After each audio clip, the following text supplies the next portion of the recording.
All of you. Today we will start with new database topic, that is creation of new user in database and assigning various privileges and revoking that particular privileges. Okay, first of all I will start with how to assign privileges. First of all, what do you mean by assigning privileges? That we have already seen in the lecture. Assigning privileges means what? Giving rights. Okay, we will create new user called as user1, and what we guys will do, we will assign right. What are the various privileges? They can be insert, update, delete, select, etc. Okay, we are giving right to user 1, and then after what we will do, we will removing that particular rights from that particular user. Okay, so I am first of all passing the query for creation of new user. Okay, so query is like this: create username.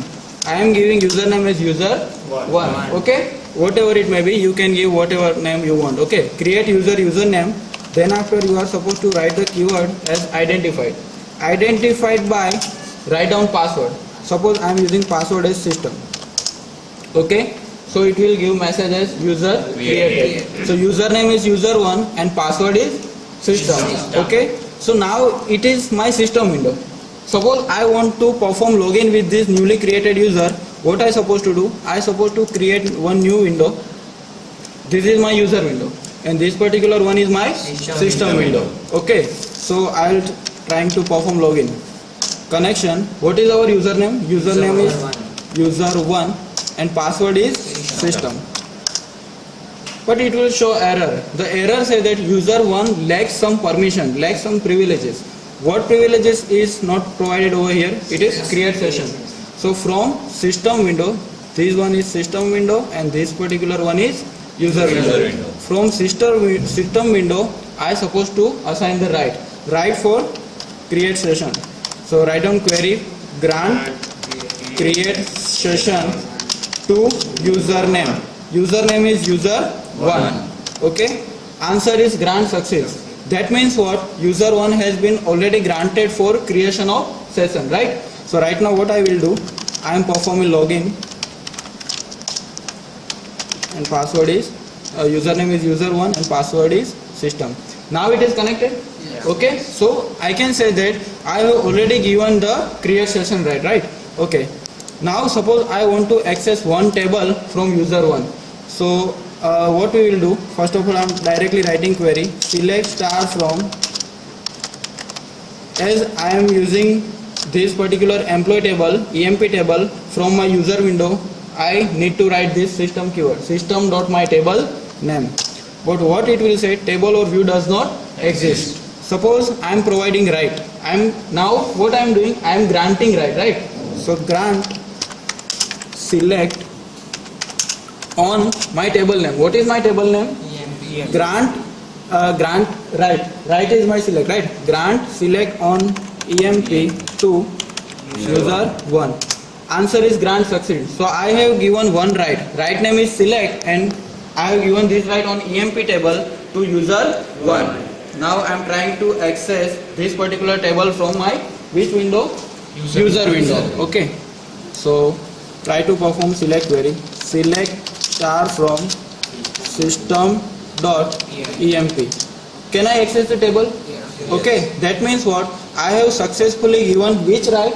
Only select right? Okay, now I am using another query in my same user window.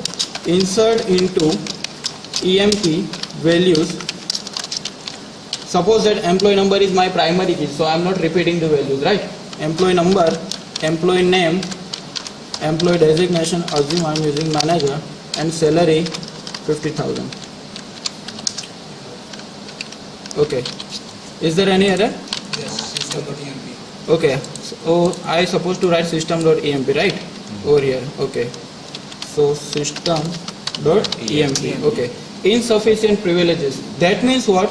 I am using insert right, but I have not given this right from my system window, right? So we will assign this right grant insert on EMP to user1. Is that clear to all of you? Yes. First of all, I have given which right? Select right. Then after I am assigning which right? Insert right. Okay. Now I try to perform same query. Is it okay to all of you? Yeah. So I have given two, right? First one is select, second one is insert. Now suppose I want to assign all the right at a time, then pass the query from system window like this. Grant all on your table name. Your table name is EMP to your username. So username is user1. Okay. So I have given all the rights. All the rights means which are the rights? Select, insert, update and delete. So right now I can perform any operation. Suppose I want to perform delete operation. Delete from system.emp. Now delete from system.emp where e number is equals to 1. Okay, 1 dot deleted. That means all the rights are available. Select, insert, update and delete. Is that clear to all of you? Yes. Now what I want to do, I want to revoke that rights. Means from user 1 I am taking back some of the rights. Suppose I am using revoke select on EMP. When we will assigning the right, at that time we will using grant right name on EMP to user 1. Now I am taking right back, so we will write from. Instead of to, we will write from user 1. Okay. So revoke success means I have taken back some right, and right name is what? Privilege name is what? Select. So if I want to perform now select query from my user window, is it possible? Not no. Okay, I am trying. Select star from system.emp. That means I have this particular privileges taken already it is taken back, right? So it is not available. Getting all of you? So by this way you can create new user, assign various right and remove that particular right. Assigning right means you are supposed to use grant command. And taking that particular right back means you are supposed to take revoke command. Is it okay? Yes. Is there any query? Anyone? No. Okay, good.